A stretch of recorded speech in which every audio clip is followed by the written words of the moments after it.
Here's the latest on the fighting.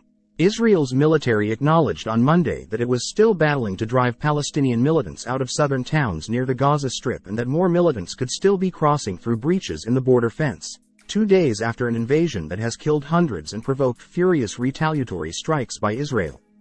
"We are still fighting," Lieutenant Colonel Richard Hecht of the Israel Defense Forces said at a briefing on Monday morning, offering an unusually blunt assessment of the military's struggles to turn back the invasion that began on Saturday.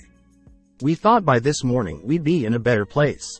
More than 700 people have been killed in Israel, which has responded to the assault by striking nearly 500 targets in Gaza, leveling whole buildings that they say are linked to Hamas, the militant group that controls the territory.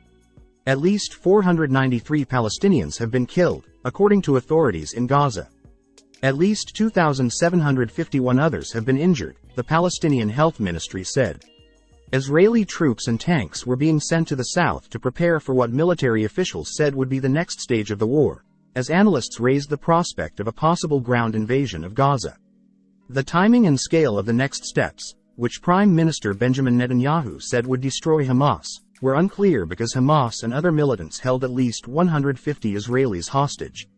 And Israel appears to be nowhere closer to answering key questions about how it was caught unaware by the attack on Saturday despite having some of the most extensive and sophisticated intelligence, missile defense and spying networks in the world. Here's what you need to know about the war.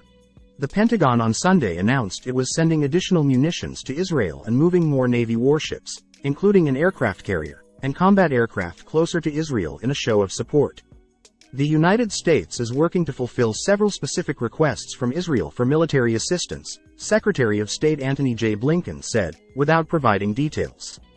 Schools remain closed in much of Israel, airlines have curtailed flights to Tel Aviv's main airport, and volunteers are donating blood and food. Israeli security officials said up to 109 people were believed to have been killed at a music festival early Saturday when militants swept into the concert site 3 miles from the Gaza border. Videos show panicked concertgoers fleeing south into the desert and more than 100 abandoned vehicles on the side of the road.